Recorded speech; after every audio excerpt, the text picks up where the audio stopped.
The violence in Afghanistan comes against the backdrop of talks between the US and the Taliban. The two sides have been holding regular meetings in Qatar since October as they try to end the 18-year-long conflict.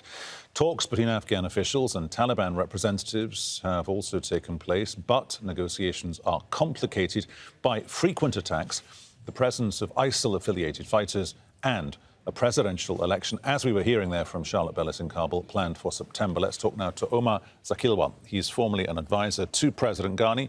He was the president's special representative and Afghan ambassador to Pakistan. He joins us on Skype from Kabul.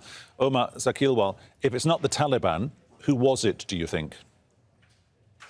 Well, it does have the hallmarks of the ISK, Daesh. Previous similar attacks have been claimed and traced to the ISK.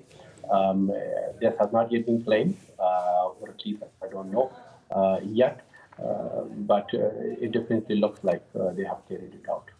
If you were still working very closely with Mr. Ghani, what would you be saying to him about his claim that the Taliban are still creating the atmosphere, the optics that lead to this kind of attack?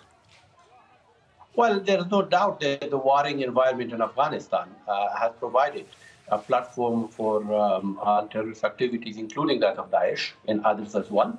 And that's why we insist on pushing forward with peace, because with peace with Taliban, such an environment will be taken away, and that it will not be easier for ISK to operate in Afghanistan the way they do today.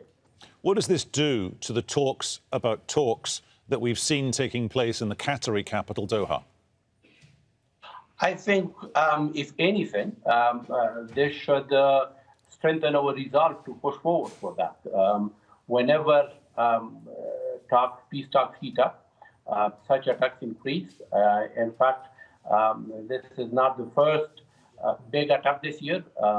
In 2019, particularly when the US-Taliban talks have picked up, the violence in Afghanistan, and particularly terrorist activities, have picked up as well. Therefore, they should not deter those talks. If anything, they should strengthen this resolve for pushing forward to peace talks. OK, if it pushes the process forward, and it's a big if it reinvigorates the process, surely then Mr. Ghani is nudging himself to a situation where he's got to engage directly with the Taliban as a consequence of what's happened in Kabul in the past 12 hours or so, but despite what he's also saying about the Taliban in the past 6 hours or so. Yeah, but again, there's war going on between the Taliban and the government forces as well as the American forces, continuously. On a daily basis, if not in Kabul, in some other parts of Afghanistan, people get killed on both sides, and yet peace talks still continue. Even attacks between the US and Taliban still continue, and yet they also continue to talk. So that's the unfortunate nature of the war. And again, seeking peace doesn't mean that while you are talking peace, then the war will stop.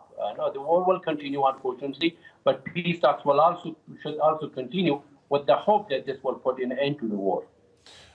Is he under pressure himself to be seen to be doing something about this kind of attack? I mean, big attacks. Definitely. I mean, there is also there is a responsibility on the shoulders of the government as well, because they're responsible for taking measures to prevent such attacks from happening. And unfortunately, this was a major security lapse. Again, a terrorist suicide bomber coming into the city in a very sort of not so much secure. Any part of Kabul is not secure, but the center of Kabul, going into a wedding and not noticing or not sort of taking measures that these are soft targets for particularly ISK, and that extra security measures should have taken place so that such attack was prevented from happening. So that scrutiny and that pressure is going to come on President Ghani on security institutions. OK, we must leave it there. Omar Zakilwal in Kabul, thank you very much.